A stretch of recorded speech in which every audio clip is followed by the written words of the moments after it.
Hello बच्चों, कैसे हैं आप लोग। तो बच्चों आज हम आपके लिए लेकर के आए हैं सॉल्यूशन चैप्टर का नया लेक्चर। और इस लेक्चर में बच्चों आज हमें बात करनी है, आदर्श विलीन तो हो गया था, आज हम स्थिर क्वाथी मिश्रण की बात करेंगे। स्थिर क्वाथी मिश्रण क्या होते हैं हम उनकी बात करेंगे, और उसके बाद हम करेंगे प्रैक्टिस क्वेश्चन, अभ्यास प्रश्न। उसके बाद करेंगे अभ्यास प्रश्न, मतलब कि उसमें आप मान लो न्यूमेरिकल्स सवाल होते हैं जो हमारे इस चैप्टर से रिलेटेड, वो करेंगे। साथ ही साथ बच्चों आज हम स्टार्ट करेंगे कोलिगेटिव प्रॉपर्टी के बारे में चर्चा। तो ये सारा हमको आज की क्लास में देखना है।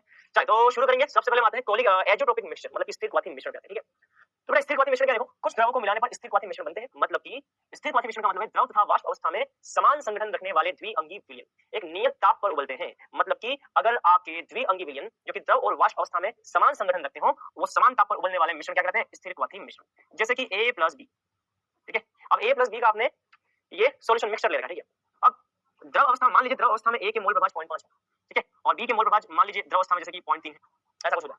तो जब वाष्प बनेगी नहीं, तो वाष्प अवस्था में भी इनके मोल प्रभाज जब 0.5 और 0.3 होंगे, तो द्रव अवस्था और वाष्प अवस्था के संगठन जब बराबर होते हैं, जिस निश्चित ताप पर ऐसा हो जाता है, तो उनको हम बोलते हैं स्थिर क्वाथी मिश्रण। ऐसे मिश्रण जिनमें दोनों घटकों के जो वाष्प दाब है, जो दोनों घटकों के संगठन है, द्रव अवस्था और वाष्प अवस्था में जो संगठन है वो बराबर बराबर होते हैं। क्या होते हैं? बराबर बराबर। देखो आप यहाँ पे क्या लिखा है, द्रव तथा वाष्प अवस्था में संगठन क्या होते हैं, समान होते हैं। अगर मान लो द्रव अवस्था में 0.6 मोल प्रभाज अगर है, तो वाष्प अवस्था में भी मोल प्रभाज कितना होगा, 0.6 होगा। बात समझ में आई? मान लो द्रव अवस्था में A का मोल प्रभाज 0.5 है, तो वाष्प अवस्था में भी उसका मोल प्रभाज कितना होगा, 0.5 होगा। बात समझ में आई? तो द्रव और वाष्प अवस्था में जब मोल प्रभाज समान समान होते हैं, जैसे द्रव अवस्था में 0.5 और वाष्प अवस्था में 0.5, जब मोल प्रभाज जब दोनों अवस्था में समान होते हैं, तो ऐसा द्विअंगी मिश्रण जब एक नियत ताप पर उबलता है, तो ऐसे मिश्रण को हम स्थिर क्वाथी मिश्रण कहते हैं। बात समझ में? चलो, स्थिर क्वाथी मिश्रण के घटकों को प्रभाजी आसवन द्वारा पृथक नहीं किया जा सकता। इसका मतलब ये है कि प्रभाजी आसवन बच्चों एक प्रकार की विधि है जिस विधि से आप द्रव के मिश्रण को पृथक करते हो। आसवन के अंदर क्या होता है बच्चों, प्रभाजी आसवन के अंदर क्या होता है मैं आपको बताता हूँ। मान लीजिए A का क्वथनांक है 50 डिग्री सेल्सियस और B का क्वथनांक है 80 डिग्री सेल्सियस। समझना बेटा, तो जिसका क्वथनांक कम होगा उसकी वाष्प ज्यादा बनेगी, जिसका क्वथनांक कम होगा उसकी वाष्प ज्यादा बनेगी, वो वाष्प अवस्था में पहले आकर के मिश्रण से पृथक हो जाएगा। तो ऐसे मान लो कि A का क्वथनांक है 50 डिग्री सेल्सियस और B का क्वथनांक है 80 डिग्री सेल्सियस, तो आप ये मान लीजिए कि जिसका क्वथनांक कम होता है वो पहले वाष्प अवस्था में चला जाएगा और AB के मिश्रण से पृथक हो जाएगा। तो भैया सीधी सी बात है, जिसका क्वथनांक कम होगा वो पहले वाष्प में जाएगा और वाष्प में जाकर के मिश्रण से अलग हो जाएगा, और जिसका क्वथनांक ज्यादा है वो बाद में पृथक होगा, मतलब कि बाद में वाष्प अवस्था में जाएगा। तो जो पहले वाष्प अवस्था में चला गया वो AB के मिश्रण से पृथक हो जाएगा। तो आसवन विधि और प्रभाजी आसवन में क्या होता है बच्चों, क्वथनांकों में अंतर के कारण कोई एक कंपोनेंट या एक घटक जो होता है ना, वो वाष्प में पहले चला जाता है। अब A और B में से अगर A वाला पहले चला गया वाष्प अवस्था में, तो A और B में से A तो पहले पृथक हो गया, तो अब इस बीकर में केवल B बचा रहेगा, क्योंकि A 50 डिग्री सेल्सियस पर ही वाष्प में चला गया। तो इस विधि द्वारा बच्चों, आप इस प्रभाजी आसवन विधि द्वारा आप स्थिर क्वाथी मिश्रणों को पृथक नहीं कर सकते। क्यों पृथक नहीं कर सकते? क्योंकि भैया A और B इनके द्रव और वाष्प अवस्था में जब मोल प्रभाज समान है, तो थोड़ा सोचिए, अगर मोल प्रभाज समान होंगे तो आप इनको सेपरेट कैसे कर पाओगे? नहीं कर पाओगे। तो जब भी आपको स्थिर क्वाथी मिश्रण की बात बोली जाए, तो इनके द्रव और वाष्प अवस्था में संगठन समान होते हैं। द्रव अवस्था में जितने मोल प्रभाज होंगे उतने ही वाष्प अवस्था में होंगे, और ऐसी कंडीशन में आप A को B से पृथक नहीं कर सकते। तो स्थिर क्वाथी मिश्रण वो है जिनको प्रभाजी आसवन द्वारा हम पृथक नहीं कर सकते। चलो फिर क्या लिखा है, परंतु स्थिर क्वाथी आसवन द्वारा पृथक किया जा सकता है। स्थिर क्वाथी आसवन एक विशेष प्रकार की विधि है, उसके द्वारा हम इसको पृथक कर सकते हैं। ये हमारे सिलेबस में नहीं है, लेकिन आपको इसका नाम ध्यान रखना है। ये हमारे सिलेबस का पार्ट नहीं है स्थिर क्वाथी मिश्रण, लेकिन आपको इसका स्थिर क्वाथी आसवन, लेकिन आपको इसका नाम ध्यान रखना है। स्थिर क्वाथी आसवन हमारे सिलेबस के अंदर नहीं है, लेकिन हमको नाम याद रखना है कि भैया स्थिर क्वाथी मिश्रण को स्थिर क्वाथी आसवन से हम पृथक कर सकते हैं। चलो अब बात करते हैं बेटा आगे की, क्योंकि दोनों द्रव एक समान ताप पर उबलते हैं, धनात्मक विचलन दर्शाने वाले विलयन निम्न क्वाथी एजोट्रोप और ऋणात्मक विचलन दर्शाने वाले उच्च क्वाथी एजोट्रोप कहे जाते हैं। चलो इसका क्या मतलब है बच्चों, ये बोला जा रहा है कि स्थिर क्वाथी मिश्रण जो है ये दो प्रकार के होते हैं। स्थिर क्वाथी मिश्रण कितने प्रकार के हैं? ये दो प्रकार के हैं। एक धनात्मक विचलन वाले स्थिर क्वाथी मिश्रण, बात समझ में, और एक ऋणात्मक विचलन वाले स्थिर क्वाथी मिश्रण। ठीक है, आपको ये बात मैं कल की क्लास में बता चुका हूं। जब हम अनादर्श विलयन की बात करते हैं, तो अनादर्श विलयन के अंदर धनात्मक विचलन वाले अनादर्श विलयन का मतलब होता है जिनके वाष्प दाब गणना द्वारा प्राप्त वाष्प दाब से ज्यादा होते हैं। तो स्थिर क्वाथी मिश्रण में जब धनात्मक विचलन की बात आएगी, तो इन विलयनों के वाष्प दाब अपेक्षित मान से ज्यादा होते हैं एवं वाष्प दाब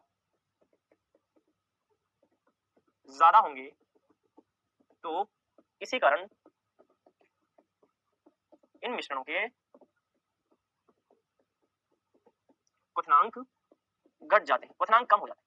तो धनात्मक विचलन वाले जो स्थिर क्वाथी मिश्रण है उनके क्वथनांक क्या होते हैं बेटा, कम होते हैं। धनात्मक का मतलब ज्यादा वाष्प दाब बनती है, और वाष्प दाब ज्यादा कब बनेगी, जब क्वथनांक कम होगा। ध्यान रखना, वाष्प दाब क्वथनांक का व्युत्क्रमानुपाती होता है। जितना वाष्प दाब ज्यादा होगा, धनात्मक विचलन का मतलब वाष्प दाब जितना ज्यादा होगा क्वथनांक उतना ही कम। यहाँ पे उल्टा होता है, ऋणात्मक विचलन में क्या होता है, यहाँ पे वाष्प दाब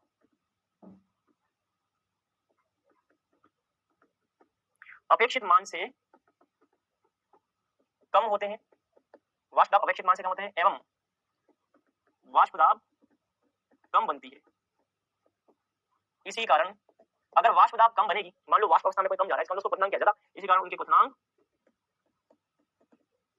ज्यादा होते हैं, इसी कारण उनके क्वथनांक ज्यादा होते हैं। ठीक है, वाष्प दाब कम होगी तो क्वथनांक क्या होंगे, ज्यादा।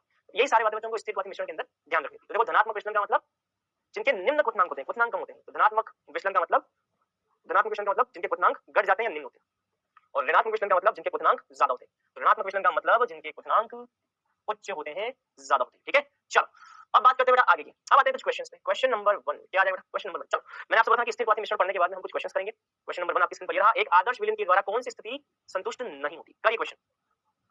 डेल्टा एच 0 होता है आदर्श विलयन का, डेल्टा वी 0 होता है आदर्श विलयन का, डेल्टा एस 0 होता है आदर्श विलयन का। राउल के नियम का पालन करता है आदर्श विलयन। कौन सी ऐसी कंडीशन है जो आदर्श विलयन द्वारा फॉलो नहीं होती?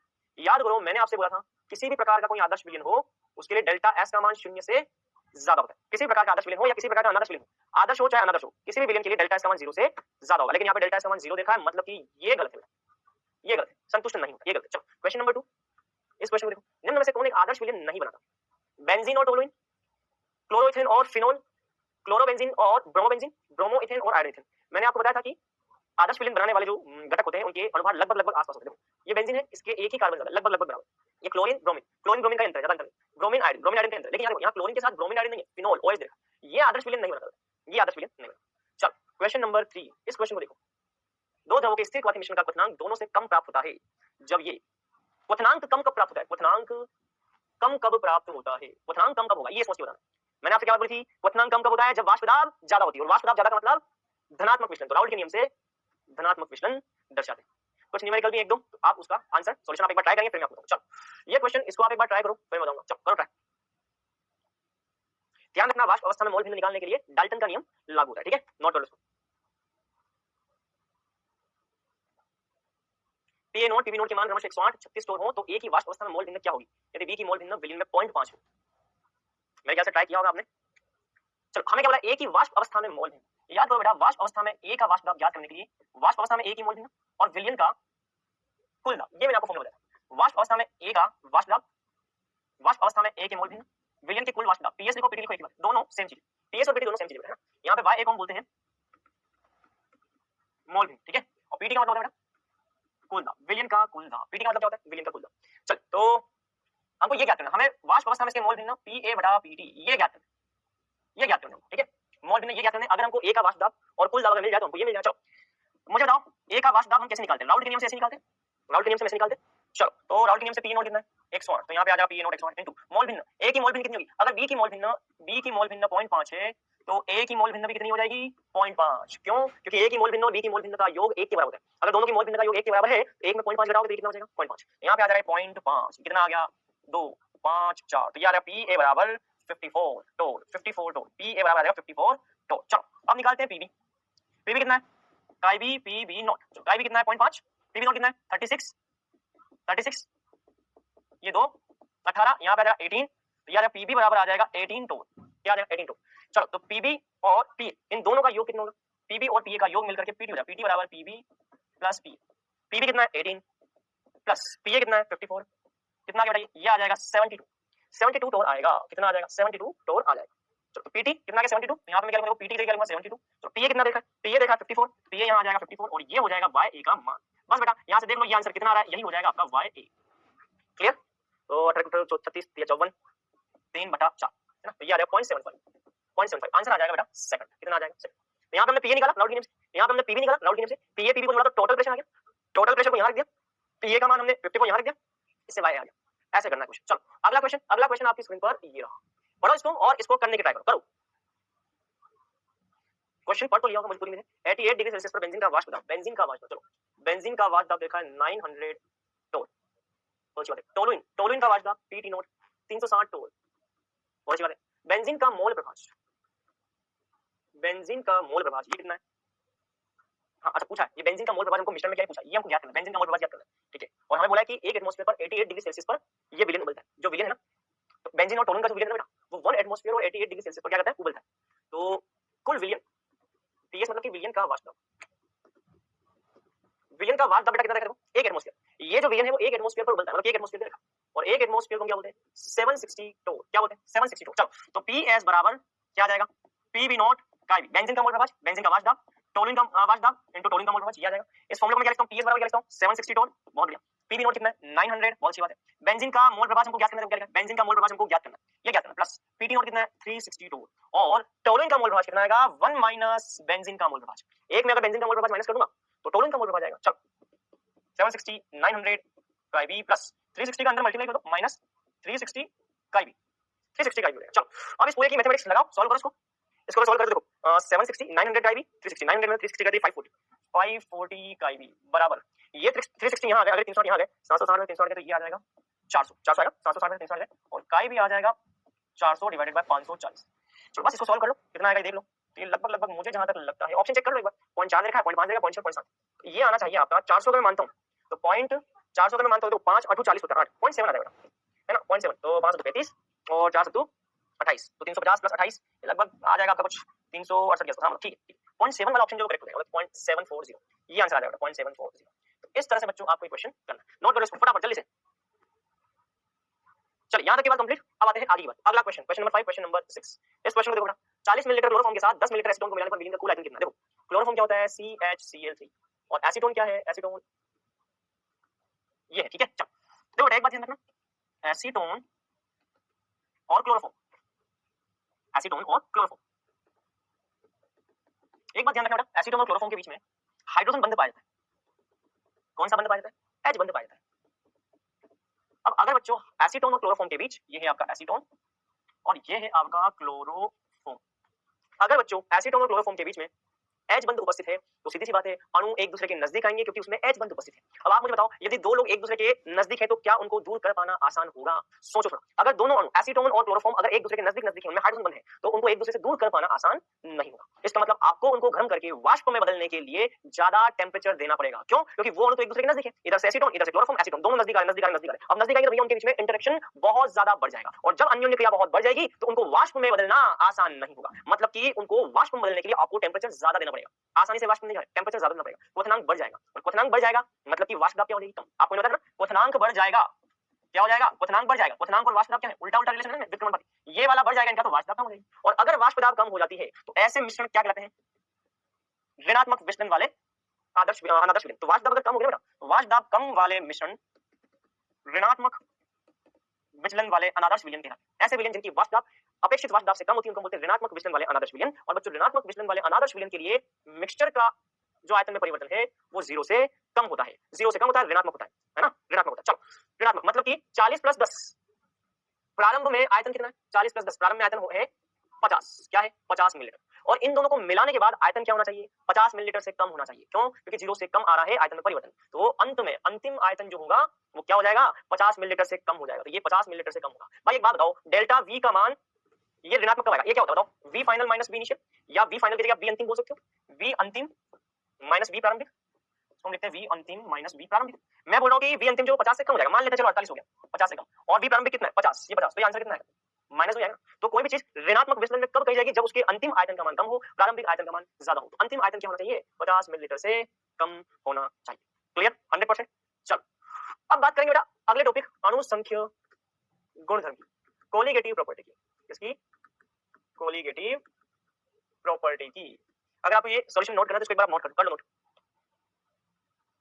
चलिए यहाँ तक चलो अब आते हैं कोलिगेटिव प्रॉपर्टी अणु संख्या गुणधर्म। देखो विलयन के वे भौतिक गुणधर्म जो विलय के कणों की आपेक्षिक संख्या पर निर्भर करते हैं। इसका मतलब यह है बच्चों कि विलयन के कुछ ऐसे गुणधर्म हैं जो विलय के कणों की आपेक्षिक संख्या पर निर्भर करते हैं। मतलब कि मान लो एक विलयन के अंदर कुल 100 मोल उपस्थित है और 100 मोल में से मान लो 50 मोल विलय के हैं, तो विलयन के कुल मोल की तुलना में विलय के मोल 50 है, तो विलयन की तुलना में विलय के कितने मोल है उस पर निर्भर क्या करते हैं, कोलिगेटिव प्रॉपर्टी अणु संख्या गुणधर्म। ये प्रकृति पर निर्भर नहीं करते। इस बात से कोई मतलब नहीं है कि यहाँ विलयन में ग्लूकोज उपस्थित है या सुक्रोज उपस्थित है या शक्कर है या चीनी नमक क्या है इस विलयन में, उससे कोई मतलब नहीं। ये केवल केवल इन विलय अणुओं की संख्या कितनी है, इनके कणों की संख्या कितनी है, विलयन की तुलना में विलय के कण कितनी संख्या में है, केवल उस संख्या पर निर्भर करते हैं ये गुणधर्म। अब ये संख्या ग्लूकोज की है, नमक की है, यूरिया की है, किसकी है उससे कोई मतलब नहीं। तो ऐसे गुणधर्म क्या कहते हैं अणु संख्या गुणधर्म। चलो इसको हम बोलते हैं शॉर्ट में कोलिगेटिव प्रॉपर्टी, सीपी बोलते हैं बेटा। क्या बोलते हैं, सीपी कोलिगेटिव प्रॉपर्टी। अब ये जो कोलिगेटिव प्रॉपर्टी है बेटा ये विलय के कणों की संख्या पर निर्भर करती है। अभी मैंने आपको बताया था विलय के कणों की संख्या अगर 50 मोल है तो उस पर निर्भर करेगी। विलय के अणुओं की संख्या पर, विद्युत अनअपघट्य के विलयन में अणुओं की संख्या पर निर्भर करती है। विद्युत अनअपघट्य क्या होता है ये बताता हूं। तो बेटा दो प्रकार के पदार्थ होते हैं, एक तो विद्युत अपघट्य, एक होता है विद्युत अपघट्य, दूसरा विद्युत अनअपघट्य। विद्युत अपघट्य का मतलब जैसे NaCl, आपने इसको पानी में डाला तो ये आयनों में टूट जाता है और ये जो आयन है ये विद्युत धारा का प्रवाह करते हैं। तो यदि कोई पदार्थ पानी में डालने पर आयनों में टूट जाता है तथा यही आयन यदि विद्युत धारा का प्रवाह करते हैं तो ऐसे विलयन को हम बोलते हैं विद्युत अपघट्य, ऐसे पदार्थ हम बोलते हैं विद्युत अपघट्य। और विद्युत अनअपघट्य मतलब कि पानी में डालने पर आयन प्राप्त नहीं होते, विद्युत धारा के प्रवाह में सहायक नहीं, विद्युत धारा के प्रवाह में सहायक नहीं होते। बात समझ में आ गई? जैसे कि यूरिया को पानी में डालोगे तो आयन नहीं मिलते, जैसे कि ग्लूकोज को पानी में डालते हो तो कोई आयन नहीं मिलते। तो ये विद्युत अनअपघट्य है, ठीक है। अच्छा, विद्युत अपघट्य के लिए उनके आयनों की संख्या पर निर्भर करती है। क्यों? जो पदार्थ विद्युत अनअपघट्य है उससे तो हमको आयन प्राप्त होते ही नहीं, तो उसके लिए हम क्या बोलेंगे? अणुओं की संख्या। और विद्युत अपघट्य वो है जिनसे हमको पानी में डालने पर आयन मिलते हैं। तो पानी में आपने डाला तो क्या था? NaCl का अणु, लेकिन वो किसमें बदल गया? प्रभावी रूप से आयनों में बदल गया। अब पानी के अंदर अणु नहीं है NaCl का, अब पानी के अंदर NaCl के आयन उपस्थित है। इसलिए विद्युत अपघट्य के लिए हम आयनों की संख्या के समानुपाती बोलते हैं। दूसरा, विलय के मोलों की संख्या बोल सकते हो, विलय के मोल प्रभाव बोल सकते हो। जब भी इन पर निर्भर करेंगे कोई गुणधर्म तो उसको बोलते हैं कोलिगेटिव प्रॉपर्टी। इसमें सबसे पहले हमको देखना है कि कोलिगेटिव प्रॉपर्टी कौन कौन सी हमारे सिलेबस में।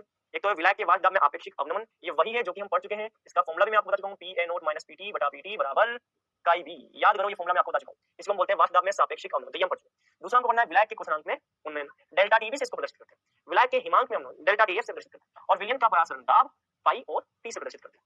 ठीक है, इन चारों के बारे में हमको पढ़ना है। एक प्रॉपर्टी हम पढ़ चुके हैं, थोड़ा सा भी मैं आपको रिवाइज भी करवाऊंगा, साथ ही साथ मैं आपको इसके बाद पढ़ाऊंगा क्वथनांक में उन्नयन के बारे में। चलो, सबसे पहला पॉइंट है वाष्प दाब में आपेक्षिक अवनमन, रिलेटिव लॉविंग इन वेपर प्रेशर। चलो, मैंने आपसे क्या बात बोली थी कि जब भी आप किसी पानी या विलायक के अंदर नमक का टुकड़ा डालते हो या मान लो शक्कर डालते हो तो विलायक के वाष्प दाब में क्या होती है? कमी आ जाती है। विलयन का जो वाष्प दाब होता है बेटा वो ज्यादा होता है, विलायक का वाष्प दाब कम होता है। मैं आपको ये बात बता चुका हूं कि जब भी पानी के अंदर आप चीनी वगैरह डालोगे तो चीनी वगैरह क्या करेंगी, नमक वगैरह क्या करेंगे, पानी के जो अणु होते हैं ना उन पानी के अणु को वाष्प में बदलने से क्या करते हैं? रोकते हैं। तो जो विलायक होता है बेटा उस विलायक का वाष्प दाब शक्कर और नमक के ऊपर सतह पर कणों के जमने के कारण विलयन का वाष्प दाब कम हो जाता है विलायक की तुलना में। इसलिए ये वाले कण वाष्प में नहीं बदल पाते आसानी से, तो वाष्प दाब कम हो जाएगा। तो शुद्ध विलायक का वाष्प दाब अवाष्पशील विलय को मिलाने पर, जब आप अवाष्पशील विलय को शुद्ध विलायक में बोलते हो तब विलायक का वाष्प दाब कम हो जाता है। अर्थात शुद्ध विलायक के वाष्प दाब की तुलना में विलयन का वाष्प दाब कम होता है, विलयन का वाष्प दाब कम होता है। विलायक के अणुओं के पलायन की प्रवृत्ति भी कम हो जाती है प्रत्येक इकाई क्षेत्रफल पर विलायक के अणुओं की संख्या कम होने का। तो हुआ क्या कि भैया यहाँ सतह पर पानी के अणुओं की संख्या कम हो गई। पानी के अणुओं की संख्या किसने कवर कर ली? पानी के अणुओं की संख्या को किसने कवर कर लिया? शक्कर या नमक के अणु ने कवर कर लिया। आप खुद बताओ, यहाँ पे अगर शक्कर या नमक के कण आ जाएंगे तो जो पानी के कण है क्या वो आसानी से वाष्प में बदल पाएंगे? नहीं बदल पाएंगे। वाष्प में तब बदलेंगे जब सतह पर कोई नहीं होगा, तो भैया आसानी से वाष्प में चले जाएंगे, वाष्प दाब दिखेंगे। लेकिन अब हुआ क्या है कि वाष्प सतह पर तो आ गए शक्कर और नमक कण, तो ये आसानी से वाष्प नहीं बदल पाते, इसलिए वाष्प दाब गिर जाता है। वही यहाँ पे बोल रखा है, किसी एक नियत ताप पर शुद्ध विलय का वाष्प दाब PA0 है, तब विलयन का वाष्प दाब PS है। तो राउल्ट के नियम से क्या हमने फॉर्मूला पढ़ रखा है, PA0 - PS बटा P0 बराबर NB बटा Na प्लस NB। मैंने यहाँ पे क्या बताया, देखो मैंने आपको जो फॉर्मूला लिखा है ये लिखा है, PA0 - PT बटा P0। मैंने ये फॉर्मूला लिखा है। विलयन का वाष्प दाब PS से लिखो या विलयन का वाष्प दाब PT से लिखो, एक ही बात है। PS लिखो या PT लिखो, एक ही बात है। चलो, NB मतलब कि विलय के मोल प्रभाव, ये विलय के मोल प्रभाव है। NB बटा Na प्लस NB, ये विलय के मोल प्रभाव है। ध्यान रखना, ये फॉर्मूला सेम है बिल्कुल।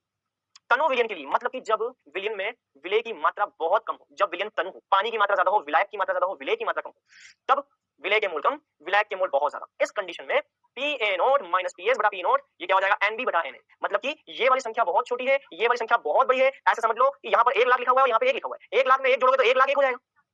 1 लाख वाली संख्या में 1 लाख के अंदर 1 जोड़ोगे तो 1 लाख 1 हो जाएगा। तो 1 लाख 1 बोलो, 1 लाख 1 बोलो या 1 लाख बोलो। 1 लाख की तुलना में 1 तो बहुत तुच्छ है ना। तो ऐसे समझो, जब 1 लाख में 1 जोड़ोगे तो लगभग आपको 1 लाख ही तो मिलेगा, 1 लाख 1 मिलेगा। तो उस 1 की संख्या को बाहर कर दो। आप 1 लाख 1 लिखो या फिर 1 लाख लिखो, बात एक ही, दोनों लगभग बराबर ही।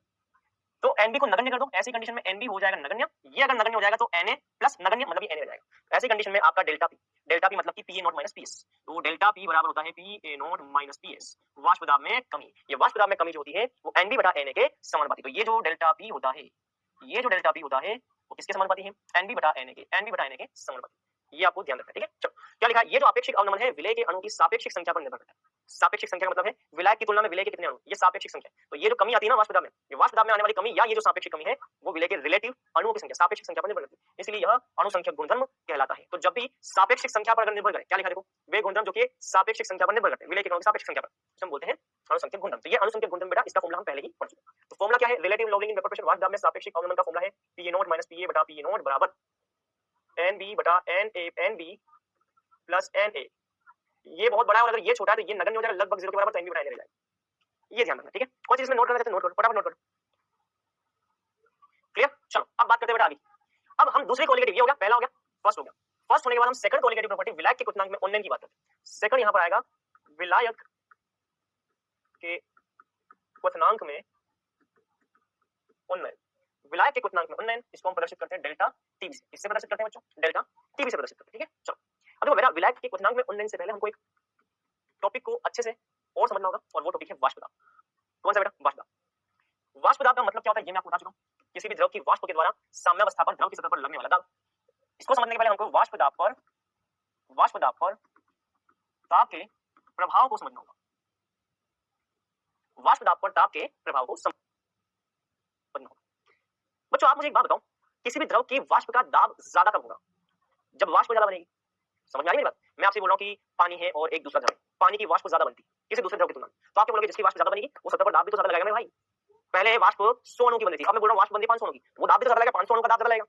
समझो, तो वाष्प दाब को बढ़ाना है तो अणुओं की संख्या को बढ़ाना पड़ेगा वाष्प अवस्था में। अब वाष्प में जाने वाले अणुओं की संख्या कब बढ़ेगी? जब आप टेम्परेचर को बढ़ाओगे। आप जैसे तापमान को बढ़ाओगे वाष्प अवस्था में जाने वाले पानी के अणुओं की संख्या क्या हो जाएगी? बढ़ जाएगी। ऐसे समझो सर्दियों के दिनों में वाष्प, पानी की वाष्प इतनी जल्दी नहीं बनती, लेकिन आपने गर्मियों के दिनों में सुना होगा कुंड के कुंड, तालाब के तालाब, नदी की नदी सूख जाती है पूरी, वाष्प जल्दी बनती है, जितनी ज्यादा वाष्प बनेगी उतना वाष्प दाब ज्यादा लगेगा। तो वही बात है, ताप बढ़ाने पर वाष्प दाब में वृद्धि होती है, ताप बढ़ाने पर वाष्प दाब में वृद्धि होती है। ऐसे समझिए जैसे कि मान लो मैंने आपको कोई द्रव दिया है, यहाँ पे पी है, यहाँ पे दाब पी है, और दाब पी, यहाँ पे आपको देखा तापमान, यहाँ पे आपको देखा तापमान, यहाँ तापमान देखा है, यहाँ पे दाब देखा है। समझना बेटा, मैंने आपसे बोला कि ताप बढ़ाने पर वाष्प दाब में वृद्धि होती है। ठीक है, मैंने क्या किया, मैंने पानी को एक बर्तन में लिया और पानी को बर्तन में लेकर के मैंने उस पर प्रयोग किया। क्या किया बेटा? उस पर प्रयोग किया। पानी को मैंने ले लिया, ढक्कन लगा दिया, ये है आपका ढक्कन, मैंने पानी को यहाँ बर्तन में ले लिया और इस पर किया मैंने एक प्रयोग। प्रयोग क्या किया मैंने? सबसे पहले 0 टेम्परेचर, फिर 10 डिग्री टेम्परेचर, फिर 20 degree temperature, 30 degree, 40 degree, 50 degree, ऐसे अलग अलग टेम्परेचर पे मैंने क्या किया, जो भी दाब प्राप्त होता है पानी की वाष्प का वो मैंने नोट किया। जैसे मान लो जैसे 30 डिग्री, अब 30 डिग्री सेल्सियस पे मैंने देखा कि पानी का वाष्प दाब यहाँ का यहाँ इतनी दाब बनती, तो मैंने देखा 30 डिग्री सेल्सियस पे पानी का वाष्प इतना दाब उत्पन्न करता है, ये मैंने देखा प्रयोग द्वारा। फिर मैंने तापमान को बढ़ाया, मैंने तापमान को 30 डिग्री से 40 कर दिया। अब मैंने देखा कि पानी का तापमान 30 से 40 कर दिया, तो अब वाष्प दाब यहाँ कहीं बनती है इस तरफ। फिर मैंने 40 से बढ़ा करके 50 कर दिया, तो अब मैंने देखा वाष्प दाब यहाँ बनती। तो ऐसे ऐसे जब सभी बिंदुओं को बेटा मैंने मिलाया, ऐसे एक लाइन प्राप्त होती। क्या प्राप्त होती? एक लाइन प्राप्त। थोड़ा सा इसको ढंग से बना लेते हैं। तो मैंने प्रयोग द्वारा इन सभी तापों पर वाष्प के प्राप्त होने वाले दाबों के बिंदु को मिला तो ऐसी लाइन प्राप्त होती। ठीक है, और 30 डिग्री 40 पे आ गया, 50 पे आ गया, 60 पे आ गया, 70 पे आ गया, 80 पे आ गया, 90 पे आ गया, 100 पे आ गया।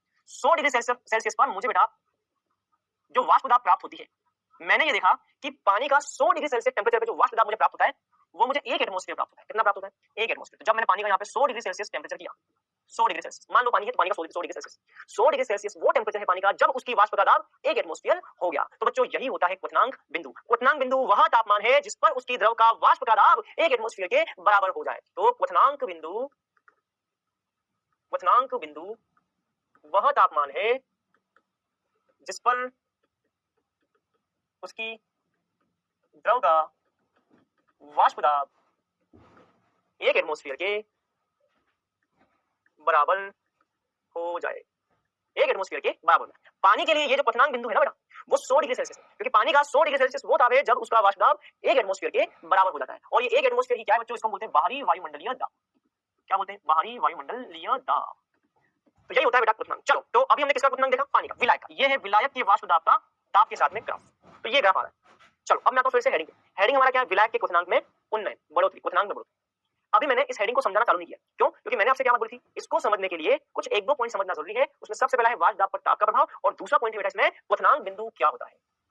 तो अगर मुझे क्वथनांक में उन्नयन को समझना है तो जरूरी है कि मुझे एक तो वाष्प दाब पर ताप का क्या प्रभाव है ये समझना होगा, और दूसरा क्वथनांक बिंदु क्या होता है ये समझना होगा। अगर मुझे ये और ये दो पॉइंट अगर मुझे समझ में आ गए तो भैया ये मान लो कि हमारे लिए ये टॉपिक जो होगा वो बहुत आसान होगा। अब देखो मैंने आपको अभी थोड़ी देर पहले एक बात बताई थी, क्या कि विलयन, कौन सा विलयन?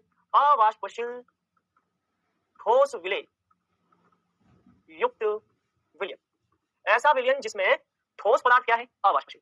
तो विलयन, ऐसा विलयन जिसमें कि अवाष्पशील ठोस विलय आपने ले रखा है, तो उस विलयन का वाष्प दाब विलायक की तुलना में क्या बताया था मैंने आपको? बताओ फटाफट। मैंने विलयन, ऐसे विलयन जिसमें अवाष्पशील ठोस मिला रखा है, ऐसे विलयन का वाष्प दाब विलायक की तुलना में क्या होता है बच्चों? जल्दी से बताओ। विलायक की तुलना में कम होता है। मतलब कि मान लो अगर पानी का वाष्प दाब 100 डिग्री सेल्सियस पर 1 एटमॉस्फेयर आता है, तो भैया पानी के अंदर जब आप अवाष्पशील ठोस को मिला दोगे तो उसका वाष्प दाब पहले की तुलना में कम हो जाएगा। तो पानी का किसी अवाष्पशील ठोस के मिलाने पर बनने वाले विलयन का वाष्प दाब कम होता है। किसकी तुलना में? खुद पानी की तुलना में। तो पानी का मान लीजिए 100 डिग्री सेल्सियस पर वाष्प दाब 1 एटमॉस्फेयर है, तो जब उसमें आप अवाष्पशील ठोस मिला करके विलयन बनाओगे ना, तो उसका वाष्प दाब 1 एटमॉस्फेयर से कम हो जाएगा, और वो यहाँ तक नीचे आ जाएगा, यहाँ नीचे आ जाएगा, इतना हो जाएगा। इस तापमान पर वाष्प दाब कम, 80 डिग्री पर इस पर भी कम, 70 डिग्री पर कम, 50 डिग्री पर कम, 40 डिग्री पर कम, मतलब कि किसी भी तापमान पर आप विलयन का वाष्प दाब निकालने का प्रयास करोगे तो उसका वाष्प दाब विलायक की तुलना में कम होता है। तो इन सब बिंदुओं को मिलाओगे तो ग्राफ कुछ ऐसा प्राप्त होगा। और ये वाला ग्राफ जब बच्चों आप आगे बढ़ाओगे तो एक एटमॉस्फेयर तापमान, एक एटमॉस्फेयर प्रेशर जिस टेम्परेचर पे आपको विलयन का प्राप्त होगा वो तापमान ही विलयन का क्या कहलाएगा, विलयन का क्वथनांक कहलाएगा। क्योंकि क्वथनांक का मतलब क्या होता है, क्वथनांक का मतलब होता है वह तापमान जिस पर द्रव का वाष्प दाब एक एटमॉस्फेयर के बराबर हो जाए। तो ये वो टेम्परेचर है जिस पर द्रव का वाष्प दाब एक एटमॉस्फेयर के बराबर हो जाता है। बात समझ में, बात समझ में। तो भैया विलायक की तुलना में विलयन का जो वाष्प दाब है वो किसी भी टेम्परेचर पे देख लो कम आएगा, देख लो हर टेम्परेचर पे कम आएगा, क्योंकि विलयन का वाष्प दाब हमने पढ़ा है विलायक की तुलना में कम होता है। जब इन सारे बिंदु को मिलाओगे तो वह बिंदु जब इसका वाष्प दाब एक एटमॉस्फेयर हो जाता है उस तापमान को हम बोलते हैं विलयन का क्वथनांक। और यहां जरा गौर से देखिए बेटा, ये तो है विलायक का क्वथनांक, विलायक का बॉइलिंग पॉइंट, और ये है भैया विलयन का बॉइलिंग पॉइंट।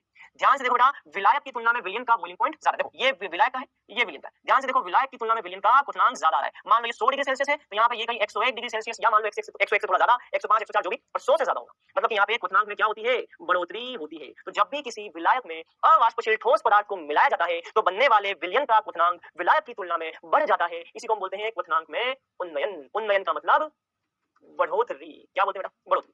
तो यहाँ पे हमको लिखना है, अब हम लिखेंगे जब किसी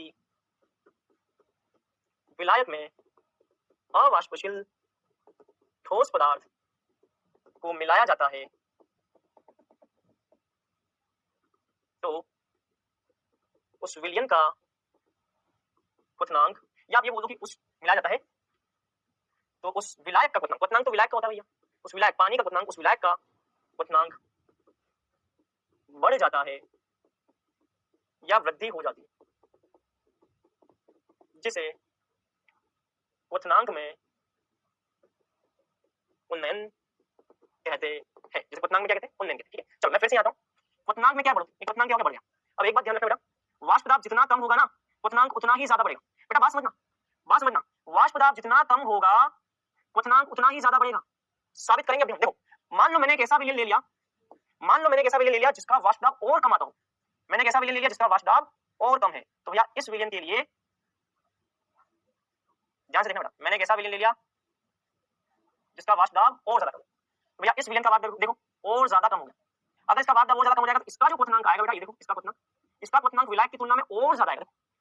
ये जो हरी रेखा बना रखी है ना, मैंने एक ऐसा विलयन लिखा जिसका वाष्प दाब और कम, वाष्प दाब जितना ज्यादा कम होगा क्वथनांक में बढ़ोतरी उतनी ही ज्यादा होगी। एक और ग्राफ लो, चलो एक और ग्राफ देखो, मान लो मैंने एक और ऐसा विलयन लिया जिसका वाष्प दाब और ज्यादा कम है, इस ग्राफ को देखो, इसका वाष्प दाब सबसे कम है, इसका वाष्प दाब सबसे कम है, इसका वाष्प दाब सबसे कम है, तो देखो इसका क्वथनांक यहाँ आ रहा है, सबसे ज्यादा क्वथनांक इसका यहाँ आ रहा है, तो इसका पर्पल लाइन ये जो है इसका वाष्प दाब कम, इसका वाष्प दाब सबसे कम, तो इसका क्वथनांक सबसे ज्यादा। मानते हो? तो ध्यान रखना बेटा, यहाँ से हम निष्कर्ष क्या निकालेंगे, यहाँ से निष्कर्ष क्या निकालेंगे, क्वथनांक में जो बढ़ोतरी होती है क्वथनांक उतना ही ज्यादा होगा, क्वथनांक में वृद्धि, क्वथनांक में बढ़ोतरी, क्वथनांक में उन्नयन उतना ही ज्यादा होगा जितना वाष्प दाब में कमी होगी। तो वाष्प दाब जितना कम होगा, जितना कम होगा, जितना कम होगा, क्वथनांक उतना बढ़ता जाएगा। देखो क्वथनांक उतना बढ़ता जाएगा, उतना बढ़ता जाएगा, उतना बढ़ता जाएगा। तो क्वथनांक में जो वृद्धि है, क्वथनांक में वृद्धि को हम डेल्टा टीबी से प्रदर्शित करते हैं। ये वाष्प दाब में कमी के समानुपाती होती है, डेल्टा पी के समानुपाती होती है। अच्छा बच्चों एक बात ध्यान रखना, एक बात ध्यान रखना, हमने वाष्प दाब में सापेक्षिक कमी का एक फॉर्मूला पढ़ा, अगर याद हो, वाष्प दाब में सापेक्षिक कमी जो होती है, मैंने आपको वाष्प दाब में सापेक्षिक कमी वाले टॉपिक में मैंने आपको एक फॉर्मूला बताया था, PA नोट माइनस PS बटा PS W बटा M इंटू कैपिटल W बटा कैपिटल, ये विलय का है और ये विलायक का, ऐसा मैंने आपको एक फॉर्मूला बताया। याद करो, मैंने पिछले टॉपिक के अंदर वाष्प दाब में सापेक्षिक अवमंदन के अंदर ऐसा एक फॉर्मूला बताया था ना। तो इस फॉर्मूला को देखो जरा ध्यान से देखना, PA नोट माइनस PS बटा PS, इस फॉर्मूला को मैं ऐसा भी कर सकता हूं, W बटा M विलय इंटू कैपिटल M बटा कैपिटल W इंटू ये विलायक 1000 बटा 1000, ऐसा कर सकता हूं, 1000 का गुणा 1000 का भाग, ऐसा लिख सकता हूं। ध्यान से देखिए बेटा, यहाँ पे एक फॉर्मूला आ रहा है, ये फॉर्मूला विलय के मोल की संख्या बटा विलायक की ग्राम में मात्रा ऊपर 1000, इस पूरे फॉर्मूले में क्या लिख सकते हो बेटा, इसमें क्या लिख सकते हो, W बटा M विलय के मोल, ये विलय के मोल है, विलय के मोल, विलय के मोल में आपने विलायक की ग्राम में मात्रा का भाग लगा दिया, विलायक की ग्राम में मात्रा इनटू 1000। ये फॉर्मूला जो है बेटा, ये फॉर्मूला होता है मोललता का, इसका होता है मोललता का, मतलब कि ये जो फॉर्मूला है PA नोट माइनस PS बटा PS बराबर इस पूरे की जगह जो सर्कल में बना है इसके में मोललता, ये मोललता, यहाँ स्मॉल m का मतलब क्या है, मोललता, यहाँ क्या आ जाएगा into capital M divided by नीचे क्या है 1000। इस फॉर्मूले से हम ये बोल सकते हैं कि वाष्प दाब में जो कमी होती है PA नोट माइनस PS, वाष्प दाब में जो कमी होती है ये किसके समानुपाती है, मोललता के समानुपाती। मतलब कि यहाँ पे जो वाष्प दाब में कमी है, ये वाष्प दाब में कमी मोललता के समानुपाती होती है। बात समझ में आ गई, मोललता के समानुपाती, ये मोललता। अगर A B के समानुपाती है, B C के समानुपाती है, तो A और C के समानुपाती होंगे, तो डेल्टा TB समानुपाती हो जाएगा किसके, M के। समानुपाती का चिन्ह हटाएंगे तो क्या लगेगा, एक स्थिरांक KB लगेगा, इस KB को हम बोलते हैं बच्चों क्वथनांक उन्नयन स्थिरांक या उन्नयन स्थिरांक या इब्यूलियोस्कोपिक कांस्टेंट, ये सब इसके नाम है, ये ध्यान रखना।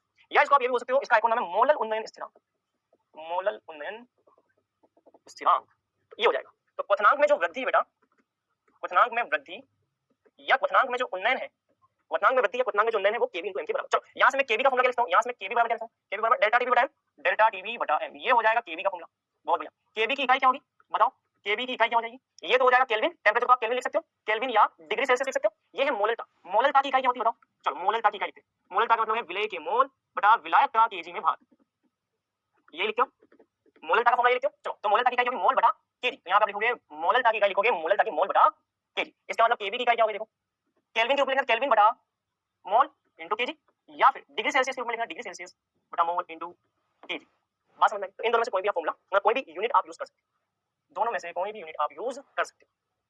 अच्छा, इसकी परिभाषा लिखने के लिए बोला जाए, परिभाषा, परिभाषा क्या हो जाएगी देखो, यदि मोललता का मान 1 मोल पर केजी है, तो यदि मोललता का मान 1 मोल प्रति केजी हो, तो क्वथनांक में होने वाली वृद्धि डेल्टा टीवी ही मोलल उन्नयन स्थिरांक कहलाता है।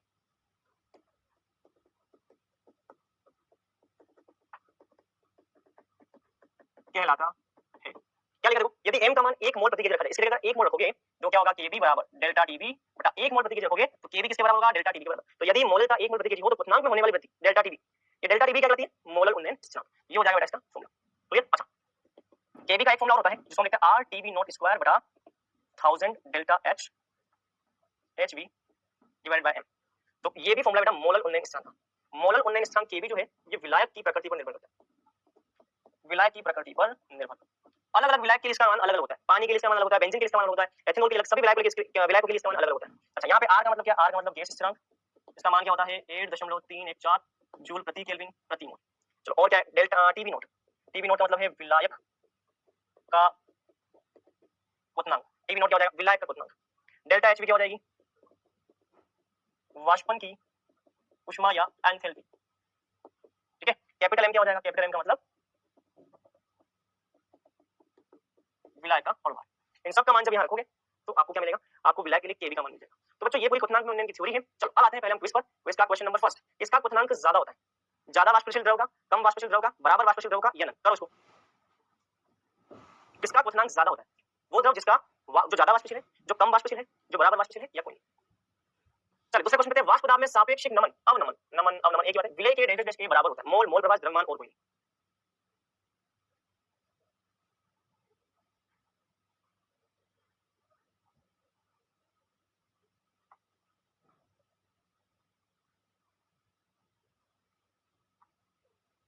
चलो किसका क्वथनांक ज्यादा होता है बेटा, ध्यान रखना, मैंने आपको बताया था वाष्प दाब क्वथनांक के क्या है, व्युत्क्रमण। वाष्प दाब कम होगी तो क्वथनांक ज्यादा होगा, तो क्वथनांक अगर ज्यादा है तो वाष्पशील द्रव कम, वाष्पशील द्रव वाष्प दाब उसकी कम होगी। आंसर इसका कितना है, आंसर इसका कितना है, वाष्प दाब में सापेक्षिक अवनमन किसके बराबर, विलय के मोल प्रभाव के बराबर। चलो तो आज हमने क्या पढ़ा, आज हमने एक qualitative property elevation in boiling point बोलते हैं बेटा जिसको, क्वथनांक में उन्नयन, इसके फॉर्मूला और इसकी थ्योरी के बारे में पढ़ा बेटा, पहले भी आपको होमवर्क मिल जाएगा। अगली क्लास में हम अगला next depression in freezing point ये क्वालिटेटिव प्रॉपर्टी पढ़ेंगे, और एलिवेशन इन बॉइलिंग पॉइंट इसके न्यूमेरिकल करेंगे, ठीक है। चलिए तो आज के लिए इतना ही, मिलेंगे अगली क्लास में, बेस्ट ऑफ लक।